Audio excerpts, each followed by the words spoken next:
We should also start to discuss the issue from that point.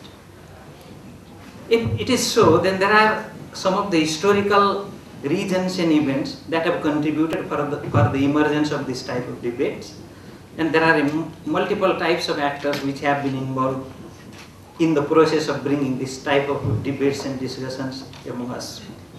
Issue जनजातिको मात्रै हो कि होइन भन्ने पनि कुनै जनजाति सबैभन्दा बढी एक्सिल गर्ने कुनै पछाडी पर्ने कारण के हो reason what are the historical reason they have to be analysed.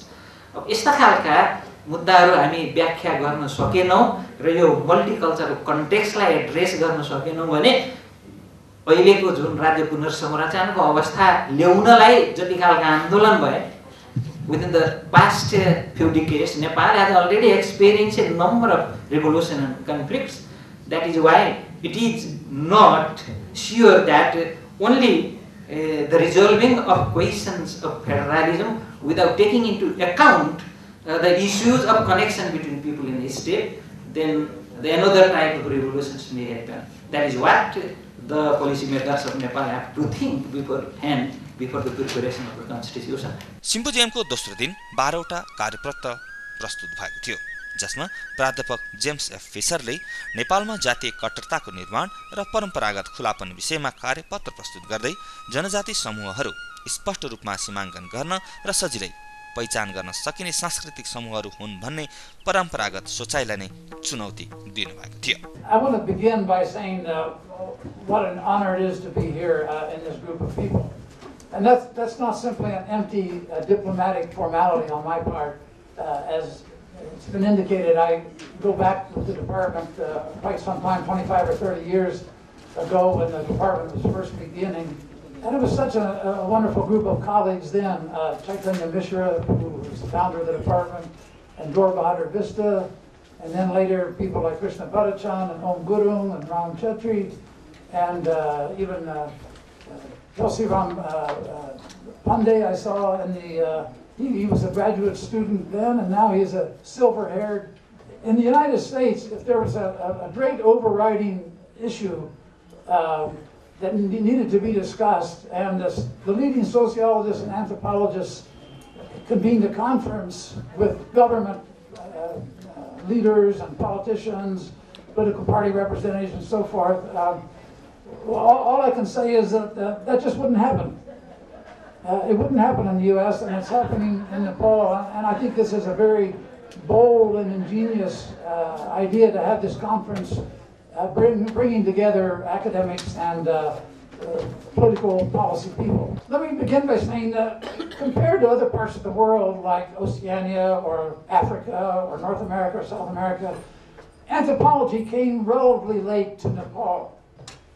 Even then, once anthropologists and Nepal had been introduced to each other, you might say, progress made by the former was rather slow and uneven, despite the very welcoming openness of the latter. Now, in the early years, in the 1950s and early 1960s, each anthropologist wanted to fill a spot on what anthropologists then called the ethnographic map of Nepal. And the governing assumption was that Nepal was composed of a large number of distinct ethnic groups, variously described in English as either tribes or castes. And describing these groups, or even discovering them, although being discovered would have seemed absurd to people who had long known who they were, this was the key to solving the anthropological puzzle of Nepal. Now, anthropologists are a little like tourists in that we prefer the nice, cool climate of the hills and mountains of Nepal instead of the hot, burning temperatures of the Terai. And that's why we don't know as much about the Terai as we know about a lot of the other parts of Nepal. And that's why Arjun Gunaratne's book, called Many Tongues, One People, was such a welcome addition, because he told us not only what the Tarus were like, but because he asked about the fundamental questions of their ethnic identity, the result of mutually shared characteristics such as language or religion or dress, or is it emergent, fluid, grounded in the changing political and socioeconomic circumstances of everyday life? Or to put it simply, is ethnic identity made of concrete or is it made of plastic? In Ratna, the anthropologist makes a compelling argument for rethinking the shibboleth that shared symbols and meanings are the basis of ethnicity, which is therefore neither primordialist nor modernist. Ethnic identity among the Tarus is a work in progress. They're working on it. Tarus think there must have been a Taru language, but they don't know what it was. So when they meet, they have to talk either in Maithili or Hindi or Nepali. And they can't declare that one of those languages is the Taru language, because if they do that, that will be an invidious distinction with the other two languages which aren't chosen as the Taru language, and that'll be divisive, and that'll divide the group, and that will cause them to be divided over their own sense of ethnicity when they're trying to bring themselves together. Finally, and this really is my final, my hope, and this is not a cliche, but a hope, is that in their concern with restructuring their nation, Nepalese do not overlook the overlapping commonalities that they share with all other Nepalese, regardless of ethnicity. By this I mean not just that they carry the same passports, but that they are also not just Bawans, not just Janajati, not just Davids, not just Madeshis, but they're also Dajubai and Didi Bahini. And I'll make one final point on this, and that is that I hope that they will also not forget that they are also Dajubai and Didi Bahini with the rest of humanity wherever it's found on the face of the earth. Hari शर्माले moderate गर्नुभएको सत्रमा doctor Krishna भट्टाचार्यले भने नेपालमा आदिवासीहरूको आत्मनिर्णयको अधिकारका विषयमा कार्यपत्र पेश गर्नुभएको थियो। भट्टाचार्यले आत्मनिर्णयको विषय कसरी राष्ट्रिय मुद्दा बन्न पुग्यो लगायतका विषयमा आफ्नो कार्यपत्र केन्द्रित गर्नुभएको थियो। Well, what I'm going to talk about or present today is not very new, because most of the indigenous people's issues are like something you keep in the deep freeze. So whenever you open the fridge, it's always fresh, right? It's never stale, because nothing has changed for the last 240 years. From the time of Prithviraj Shah to the time of Jalna Khanal, right? Everything is standstill actually from the indigenous people's perspective. But if you look from different perspectives, so many changes. Well, I presented a paper on the issues of right to self-determination in a conference. Organized by the University of Copenhagen in Copenhagen, Denmark. Theme of the seminar was Asian diversity in a global context, attended by more than 700 participants from different parts of Asia. So I had enriched and revised a bit based on the inputs and the suggestions from the discussant and the participants, and also from the chair of my session there. And the second part of my paper is actually, when I presented there, the second half was basically a bit revised version of my article published in State and Society. Probably some of you may have already read it. And I have again further revised and updated it. Part of the paper I will read, but part of the paper I will skip, as Professor Jim did. Jim Fisher did. Well, I have divided the paper basically into 3 sections. First section is overview of emergence of the right to self-determination in the world and in Nepal. I will skip most of its part actually. The second part is right holders and non-right holders, views on various issues of right to self-determination. I will focus more on this part. And then I did some assessment of the recommendations made by the thematic committees of the Constituent Assembly.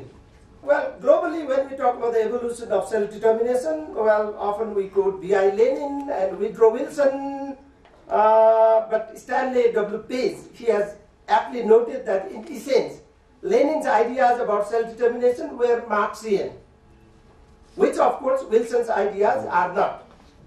And self-determination was used as a principle with the creation of the League of Nations in 1919, and it evolved into law with the creation of the United Nations in 1945. From 1980s, anthropologists are divided. Either they are for indigenous peoples or they are against indigenous peoples. Either they are for indigenous people's rights or they are against indigenous people's rights. As Joseph Bodley, in his book back in 1982, he said, quote, regardless of the difficulties in recent years, there has been a steady emergence of regional, national, and international indigenous political organizations which have been working with increasing success for the self-determination of indigenous peoples, unquote. And Tyler, in this particular book on self-determination, the self-determination of peoples, he has given long list of interstate conflicts because of denial of right to self-determination. Due to increased pressure from indigenous peoples movement, as ILO Convention 169 of 1989 was a revision of ILO Convention 107 of 1957, but it failed to incorporate political issues including self-determination, autonomy, and self-rule, although it didn't deny it. It complemented or supplemented it.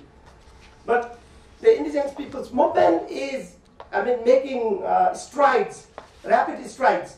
And because of that, in 2007, 144 countries of the world, including Nepal, voted yes for UN Declaration on the Rights of Indigenous Peoples. That has three very key provisions. Bikram Subba's, one of the shortest poem program. The title is Itihas. Wile, यहाँ चोरहरू शासन गर्दैनथे. Long ago, here thieves didn't rule. But if you deconstruct it and reconstruct, if you read under the lines, then I would say, अहिले 240 वर्षको अहिले यहाँ चोरहरू शासन गर्दछन्. Nepal is now at the crossroads, and soon it has to make a firm decision whether it takes a direction of social transformation or status quo. If it should decide to move to status quo, it would be an unfortunate decision that may invite bloody civil war, armed insurgency, violent communal riots, and protracted internal war and political instability. Acceptance of UN treaty in the new constitution would pave the way for positive peace in Nepal. समानान्तर रूपमा भएको अर्को सत्रमा प्राध्यापक योगेन्द्र प्रसाद यादवले नेपालको बहुभाषिक सन्दर्भ संघीयकरणमाथि केही टिप्पणी विषयक कार्यपत्रमा भाषाले कुन हदसम्म भाषिक संघीय इकाइको निर्माणका लागि एउटा आधार दिन सक्छ भन्ने बारे चर्चा गर्न भएको थियो. अहिले मेरो प्रस्तुतिको शीर्षक multilingual context Nepal, some reflections on federalizations. यो प्रस्तुतिको मुख्य लक्ष्य के हो भने to present the multilingual context in Nepal and their implication for the debate on the state's federalizations. Finally, I sum up. This is an overview of multilingualism and its issues in the context of state restructuring, hoping that it may help to understand Nepal's language situation while demarcating the state into convenient, manageable provincial units. Nepal is a mosaic of linguistic diversity coupled with ethnic and cultural pluralism. It is therefore important that the state be introduced a structure as ethno-linguistic or cultural units wherever feasible. However, other criteria such as geographical homogeneity, demography, administrative feasibility, and economic condition and other conducive factors also need to be addressed to. There is no question whether Nepal should be a federal state. Every federalism, yes, but the main issue at the moment is how Nepal should be federalized. And there is a need for further research on suggesting a specific ethno-linguistic provinces. त्यसैगरी doctor लिन बिनेटले बहुसांस्कृतिक नेपालमा स्थानको साझेदारी विषयमा कार्यपत्र पेश गर्दै नेपालका प्रमुख सीमान्तकृत समूहहरूको सापेक्षित शक्ति, हालसम्म भएका उपलब्धि र बाँकी रहेका अनिर्णित सवालहरूको समीक्षा गर्नुभएको थियो। The presentation is divided into 4 parts. Some background on today's presentation.